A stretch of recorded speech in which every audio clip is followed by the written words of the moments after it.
So the first thing here is strong likelihood of success in the merits. This means that they are likely to win on the facts of the case, which is where, in what court? In district court.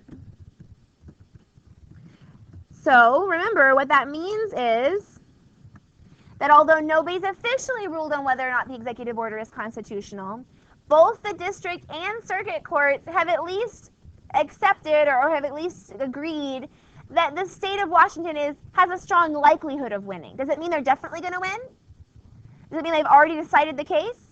No, they still have to hear arguments, they have to see all the evidence. Like, they might have their minds change. Maybe in the arguments, the Trump administration is going to show evidence of a real significant terror attack or terror threat that will change their minds. Or maybe they're going to have a really convincing argument about why there's no standing to sue or whatever. Like, it doesn't mean it's been decided, but it is telling that the very first thing that has to be satisfied is that you have to prove a strong likelihood of winning on the merits. A strong likelihood of success on the merits. Okay, so how about number 2? The likelihood of irreparable injury if relief is not granted. So if I prove that I probably will win on the merits, then what's the second thing I need to prove in order to get the TRO? That bad stuff is going to happen to me, really bad stuff, if I have to wait to get relief, right? So that bad effects will happen while waiting for the case. So what if, I don't know, Marissa is suing me on corruption charges. She thinks that I am super corrupt and I'm accepting bribes for grades, and that this hurts her because she is at a disadvantage, whatever. She's proved her standing to sue. So she brings this before the court and she asks for a TRO. So obviously if I lose the case, right, if the court finds against me, I'm going to lose my teaching license or like not be able to teach. But in the meantime, while we're waiting for the hearing, Marissa appeals or applies for a temporary restraining order. She wants me to be stopped from giving out grades, period. Like not to be able to put any grades in the record book while we wait to hear the case, like while they wait to decide. Well, first she'll have to prove that she's likely to win. So if she goes to the judge and is like, here's my evidence, the judge is like, you don't have any evidence. You're just making this up. Like he would not put a restraining order on my grading ability because she's not likely to win. But if it looks like she might be likely to win, the next question is going to be, are you going to be seriously hurt by waiting? So for example, if the case is going to be heard like between now and May, her argument that she's going to be seriously hurt by waiting is kind of small, right? Like, because officially grades aren't given until the semester grades in May, right? Like all of your other grades are sort of intermediate and they get averaged together. So like, you know, if they remove my teaching license in April, well, whatever grades I gave to her in March, you know, they could go back and they could, you know, undo the whatever, like you know, they could figure that out. So she'd have to prove something about how she's going to be hurt right now, that in waiting for the case to be heard, she's going to be hurt just by waiting for it. So that's the second thing. So the state of Washington has to prove that bad stuff's going to happen to their citizens. Bad stuff's going to happen to their state universities, right? All those direct harms they were claiming if they have to wait.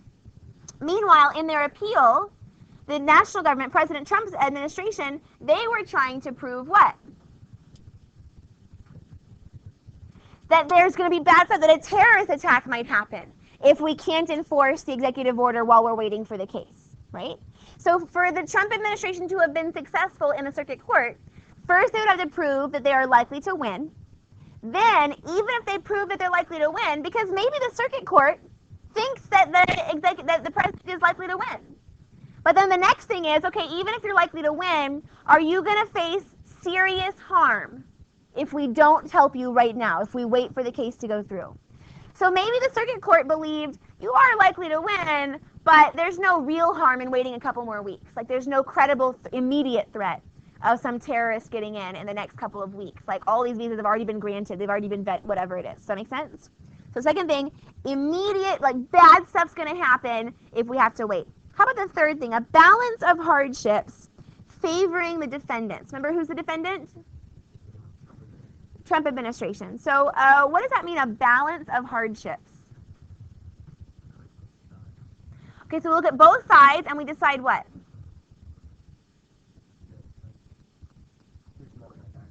Who's more impacted? Who's going to be hurt worse, right?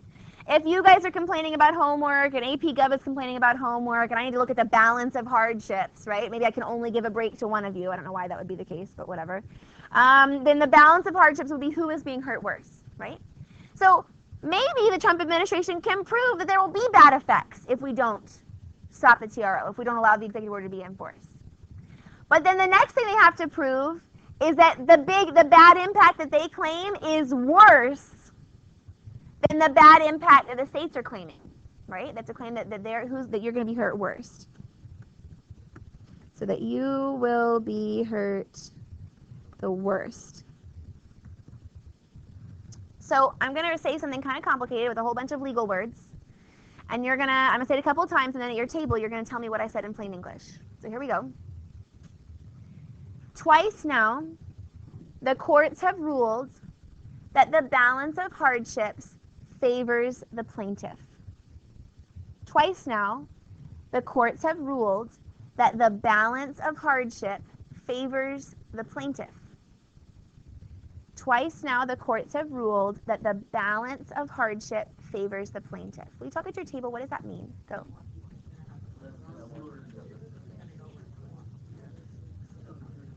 Wait, can you have a TRO on a TRO on a TRO? Oh, okay. So that. And again, officially, it's not a TRO on a TRO. It's a stay on a TRO. But like, effectively, it means the same thing. You put TRO on a stick. Because like, because whoever has the last TRO. I mean, kind of, unless your argument is flawed, and then you're still going to lose. Of the first place. Okay, so who can translate that? Twice now, the courts have ruled that the burden, or that the balance of hardship favors the plaintiff. What does that mean? So 2 courts have said that who will be hurt the worst? Washington. So even if Trump can prove that they are likely to win and that there will be harms if we don't enforce the executive order right now, twice the courts have agreed that Washington will face more direct hurts. Now that's interesting because what is the hurt that Trump is claiming will happen if we don't enforce the executive order? Terrorism, right? That's a pretty significant hurt, I would argue. That's a pretty big deal, terrorists. So that means the courts must have decided one of 2 things.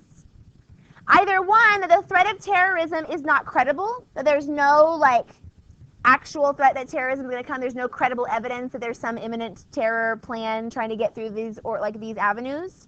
Or another alternative would be that the courts might have ruled that even if there is a threat of terrorism, the immediate actually occurring harms that affect Washington are more significant than the potential harms coming from a threat, right? It's not like a terror attack is happening. It's like one could happen. We don't know exactly how their logic went, right, what they chose there, but they had to have chosen one of those 2. Either that there was no significant threat, or that even if there was a threat, that the threat was not as important as the actual affecting harms. And then number 4, that the reinstating the executive order is in the public interest. So last part, you have to prove, even if you can prove all of those things, what is in the public interest? Is the executive order just in Donald Trump's interest? Because if it is, well, even if he proves all the other 3 things, they're not gonna rule in his favor. They're gonna uphold the TRO. On the other hand, if Trump can prove that the executive order is in the national interest, will help everybody to be safer, well, then they might find on his behalf. Of course, they didn't, but those are sort of the features in that area. Any questions about any of this information? Okay, so I'm going to stop this for the second time.